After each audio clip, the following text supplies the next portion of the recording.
పాండ్యం మండలం, విల్లిపుత్తూరు నగరం.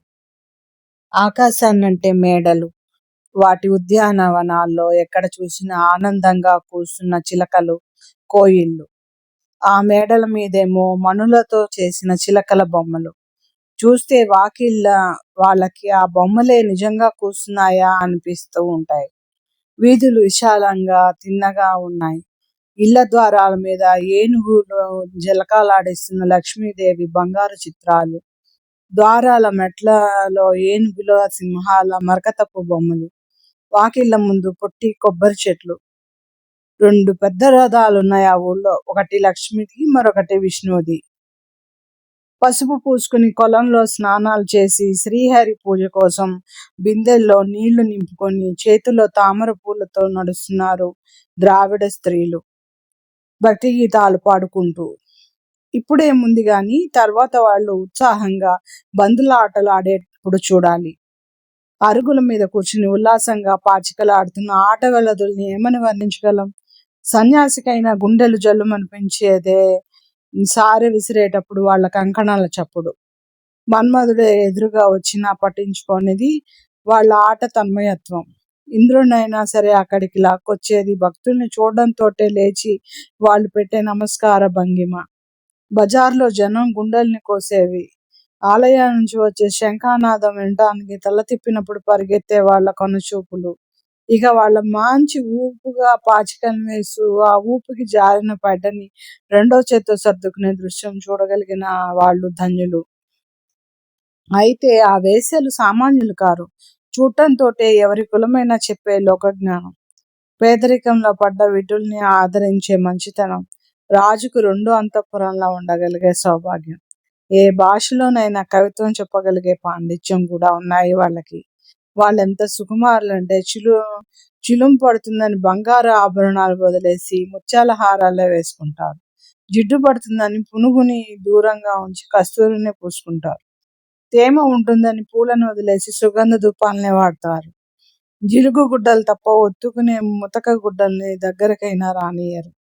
సురగంగలో తిరిగి వచ్చినట్టు అనిపిస్తాయి ఆ ఊళ్ళో తిరుగుతుంటే. హంసలు స్నానానికి ముందు ద్రావిడాంగనలు పసుపు కొమ్ములు అరగదీసి మెట్ల కింద పడుకున్నందువల్ల. పరిమళ కాలవల్లో తెల్లటి ముద్దలు పడి ఉంటే అవి ఉదయాన్నే అక్కడ స్నానాలు చేసిన వాళ్ళు ఎవరో మర్చిపోయిన గుడ్డలని వాటిని తీయబోతారు ఊరి కాపలా వాళ్ళు. తీరా దగ్గరికి వెళ్ళేసరికి ఆ ముద్దలు లేచి పరిగెడతాయి. అవి రెక్కల్లో తలలు దూర్చి నిద్రపోతున్న బాతులు గనక. అది చూసి కిలకిలా నవ్వుతుంటారు పైర్ల కాపలా కాస్తున్న అమ్మాయిలు. ఒక పక్క తోటలో విరగపూసిన పూలు, వాటికి పోటీగా మరో పక్క పెరిగిన పంట మొక్కలు. ఆ పంట పొలాల్లో ఎక్కడ చూసినా కొంగలు. పంటకారు రైతుల్లో మళ్ళల్లో నీళ్లు తీసేస్తారు. అప్పుడు పైరు మొక్కలు మళ్ళలోకి వంగిపోయి అక్కడున్న కలువ పూలు మీద పడతాయి. ఆ మొక్కలు వేళ్లతో తాగటానికి నీళ్లు దొరక్క వేళ్ళని తల మీదకి తెచ్చుకుని కలువ పూల మకరందం తాగి కడుపు నింపుకుంటున్నాయా అనిపిస్తుంది ఆ దృశ్యం చూస్తుంటే. పెద్ద బండరాళ్ళంతా వేరు పనసకాయలు పండుతాయి అక్కడ.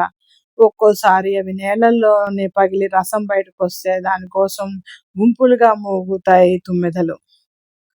అక్కడ సుగంధి అరటిపళ్ళు చెట్లపై నుంచి కింది దాకా గెలలు గెలలుగా వేలాడుతూ ఉంటాయి. చెరుకు తోటల్లో పోక చెట్లు, తమలపాకు తీగలు కూడా దట్టంగా పెరుగుతాయి అక్కడ.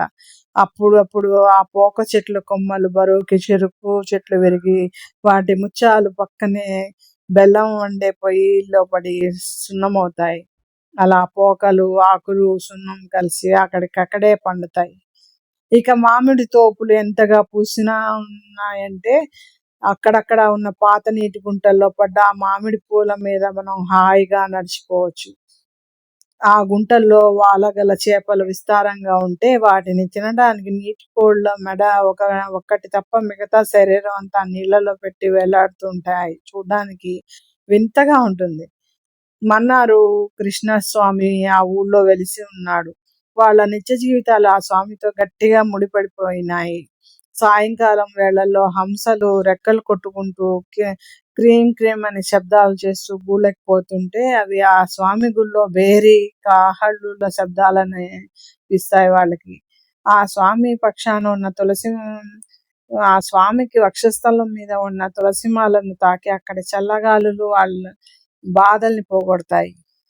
రాత్రుల్లో గాలికి, ఆ గుడి గంటల మోతకి, కోవెల చుట్టూ ఉన్న సంపంగి చెట్లలో పడుకున్న పక్షులు లేచి అరిస్తే తెల్లవారుతోందనుకుని అలకల్లో ఉన్న దంపతులు దగ్గరవుతారు. ఇళ్ల ముందు ఎండబోసిన ధాన్యాన్ని దేవుళపు జింక పిల్ల బుక్కుతుంటే కాపలా కాస్తున్న అమ్మాయిలు దానికి నొప్పి కలగకుండా దేంతో తోలాలా అని చూస్తారు. పల్లెపడుచులు పేడగంపల్లో నింపుకున్న కలవ పూల దండలు అమ్ముతూ అక్కడే ఆ గంపల్ని దించుకుని కూర్చుంటారు. ఆ పూల దండలతో జింక పిల్లని తోలుతారా ఆ అమ్మాయిలు? ఆ స్వామి భక్తులు ఎవరైనా వస్తే చాలు, వాళ్ళకి ఎంతో భక్తి గౌరవాలతో ఆతిథ్యం ఇస్తారు ఆ ఊరి వాళ్ళు. విష్ణు చిత్తుడు అనే మహాభక్తుడు ఆ ఊరి భాగవతంలో ఉత్తముడు. శ్రీహరిని ఎప్పుడు తన హృదయంలో ధ్యానిస్తూ ఉంటాడు అతను. ఆ కృష్ణస్వామికి పూలదండలు కట్టి కైంకర్యం చేయడం అతని మనస్సుకి నచ్చిన పని. న్యాయంగా సంపాదించిన డబ్బుతో ఆ ఊరి గుండా వెళ్లే తీర్థయాత్రికులకి అన్నదానాలు చేస్తూ ఉంటాడు అతను. మబ్బుకి చిల్లు పడ్డట్టు వర్షం కురిసినా సరే ఎండిన కొబ్బరి బొండాలు వంట చెరుగ్గా వాడి రకరకాల వంటలు చేస్తుంది అతని భార్య. కొబ్బరి చిప్పల గరిటెలతో వరి అన్నం, ఛాయ, పప్పు, 4-5 తాలింపు కూరలు, వడియాలు, వరుగులు, పెరుగు, నెయ్యి స్వయంగా వడ్డించి అతిథులకి తినిపిస్తాడు అతను. అదే ఎండాకాలం అయితే ముందుగా పూసుకోవడానికి చందనం ఇచ్చి తర్వాత నిలువెచ్చటి అన్నంతో పాటు తీయటి చారు, మజ్జిగ పులుసు, పల్చటి అంబళ్ళు, రకరకాల కూరలు వడ్డిస్తాడు. ఇక తాగడానికి చెరుకు రసం, కొబ్బరి నీళ్లు, చల్లటి నీళ్లు, మజ్జిగ ఎలాగూ ఉంటాయి.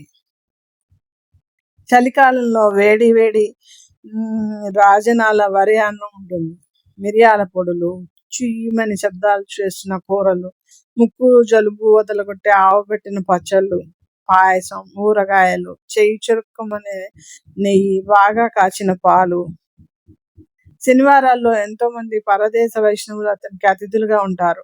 వాళ్ళు భోజనానికి ముందు అరిచేతుల్లో ఇప్పపిండి ముద్దల్ని పెట్టుకుని దాని మీద అరటి పువ్వు దప్పులో నిండా నూనె పోసుకుని ఒక తాటి చివర ఉతికిన గుడ్డలను ఉంచుకుని ఏటికి పోయి తలస్నానాలు చేసి వస్తుంటారు.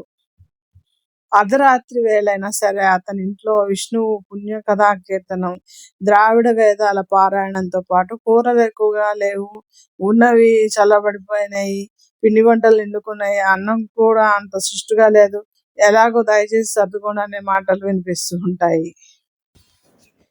శ్రీకృష్ణదేవరాయలు రచించిన ఆముక్తమాల్యద వింటమే గాని ఎప్పుడు ఒకసారైనా చూద్దాము అని అనిపించలేదు.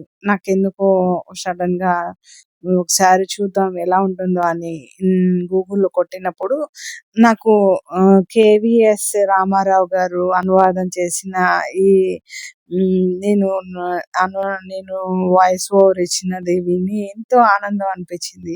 ఎంతసేపు మనం వాట్సాప్, ఫేస్బుక్, ట్విట్టర్, లేకపోతే ఇన్స్టాగ్రామ్, యూట్యూబ్లో మునిగిపోయి ఉన్నాం కానీ మన పూర్వీకులు మనకు అందించిన దానిని ఆస్వాదించడంలో చాలా మిస్ అవుతున్నామని నా ఉద్దేశం. మీరేమంటారో?